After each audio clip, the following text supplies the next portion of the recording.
What's up, everybody? I'm back with another movie review, and today we're doing another Marvel one, and it is of Guardians of the Galaxy, the original Guardians of the Galaxy movie, released in 2014. I want to say the correct date it was released will be in the title of the video, as always. But I'm just thinking, I think it's 2014.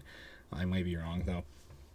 But, it's centered around the origins of the Guardians of the Galaxy. More so the origins of Peter, I don't remember his last name, the Star-Lord. It's more so focused on that, but it does show how they all came together and became, and started working together in, their original missions and stuff like that. So... but let's get down into the review. I got some notes. Let's jump into it. First off, it's a very sad start. Cancer's a bitch. It really, really is. And sucks that that's how the movie starts. It just gives a sad aura to the beginning of the movie. But my thoughts, why did the family leave him in the hallway when he's already distraught because he just watched his mother take her last breath, and you decide to leave him in the hallway unsupervised when he's distraught? Great idea there, huh? That whole thing could have been avoided if he just done that, but I guess he didn't do that, huh? Just something I picked up on. But then we move fast forward to the better parts of the movie. Chris Pratt in this movie, wow, he is a Riz King. I don't know if he's very badass is what I mean to say. And I don't know if he's as badass as he would be a year later or so, whenever this movie came out, when he did Jurassic World. But he is still extremely badass in this movie with a lot of his lines and his, how he just has a lot of confidence and stuff and his moves. It's all really, really, really good. So...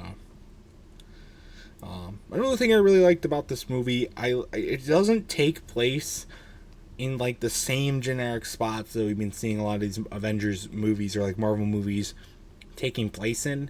A lot of them have just been taking place in New York or LA or London or these cities that actually do still really exist in the world. They're just kind of okay, plopping these superheroes down in already existing world. Even Thor, when we did Thor, that starts in wherever the world is, Azkaban. But then he takes place in New Mexico and all that stuff. So how much of it really is not in the world? This one though is outside of the very beginning of the movie, is all taking place in an intergalactic world, completely away from Earth. Earth is mentioned a good amount, but it's not ever shown outside of the first scene after he runs out of the hospital, which I think is really, really good. It gives a little bit of a fresher take, more, you can explore new boundaries, explore new horizons.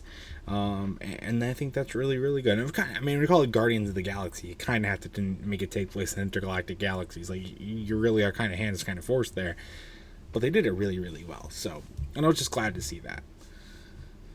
A lot of the running shots in this movie are weird. I say that a lot, and some of the other movies, I just don't know why they can never execute these running shots. Chris Pratt runs so weird. That might just be his normal way of running. I don't know. Some of the other characters too, they just run really weird. And it's the camera angle or how it was edited after filming, or just because that's how they run. It stuck with me, and it stuck with me in more than this one. But this one I just kind of have to point it out.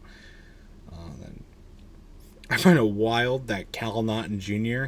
from Talladega Nights is in this movie. That caught me completely off guard. I did not expect him to be in this movie at all. I don't know what they thought would make him fit for this movie, but something they did, because he came out and he didn't do that bad, to be honest. He doesn't have a huge role, but he has a decent sized role, and he did what he needed to do, and I think he did a really good job of that, seeing that the only other time I've ever seen him on the big screen was when he's a NASCAR driver, and he's like dumb as fuck. So he did a really good job for what he was given in this movie. The raccoon guy is annoying. Really, really, really annoying. He's got some funny moments and stuff like that, but overall, like, it's just attitude and, you know, some of the stuff he does just really, really annoyed me. I also, might be a controversial opinion. I also think Groot is very, very annoying in this movie. I don't need to hear him say, "I am Groot," over and over and over and over again.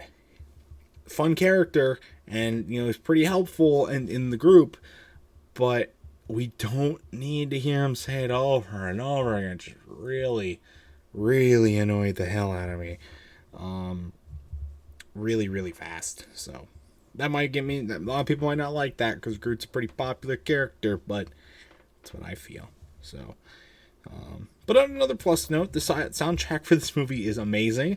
They do a good job of incorporating their own kind of like numbers and pieces alongside, you know, actual pop songs that were around during the time the movie is supposed to be set, or at least like when he's listening on the Walkman. That's supposed to be like what it is.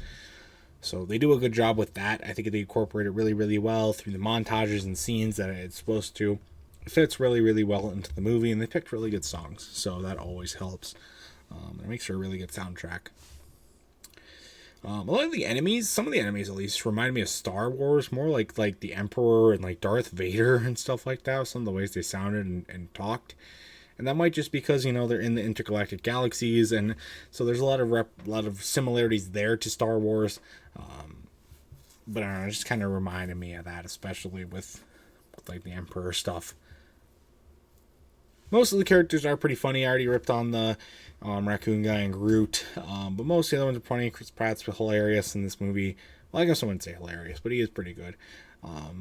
But most of the characters are pretty hilarious. It makes for a really funny movie through a lot of jokes and other stuff.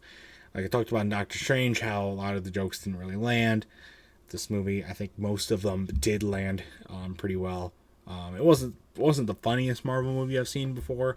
I think Iron Man movies still hold the most for that, but I thought this movie did a pretty good job of it. I thought this movie has some awesome fight scenes with all of the just the ways that they incorporate with like the ships flying around, and then all the guns, and then you know, with the Groot fighting and you know, flying through the air. Some really, really good fight scenes, some really, really good graphics, some really, really good visual design, make for some really epic stuff. So that was really, really good.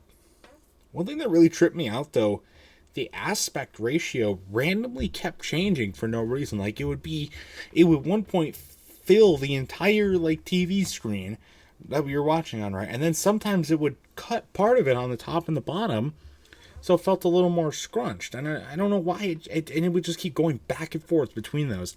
I don't know why it chose to do that. It just something, you know, you notice it, you know, when you're just watching the movie, and it's just like boom. And you know, like change your focus and whatnot. It's just wild that they did that. The green girl, I think her name is, it's not Contra. I keep thinking of Contra. She reminds me of Rihanna, just how she looks and acts. I know they're not played by Rihanna. I did have to check that, by the way. I know it's not Rihanna, but she reminded me of Rihanna. And then this is referring to the end of the movie. I don't think we need to see Chris Pratt dancing again. Okay, we don't need that. I know it was a distraction, and I know it was supposed to throw him off, but we don't need to see that again. Okay, please, I'm begging you, don't do that again, please. Or at least make him dance better, or put him with music, because it was just kind of awkward. But anyways, that's my thoughts. That's my notes for Guardians of the Galaxy. Overall, I thought this was a really good movie. Definitely a 9 out of 10 for me. It was not perfect, but it was really, really, really good. And I It was one of my more favorite Marvel movies that I've seen up until this point. So, but that's going to do it for this review. If you've ever seen Guardians of the Galaxy, I'd love to know your thoughts about it in the comment section down below. And so that's going to do it for this movie review. Stay tuned for other much more amazing content, and including more movie reviews and other awesome stuff. And until next time, I will see you guys later. Goodbye.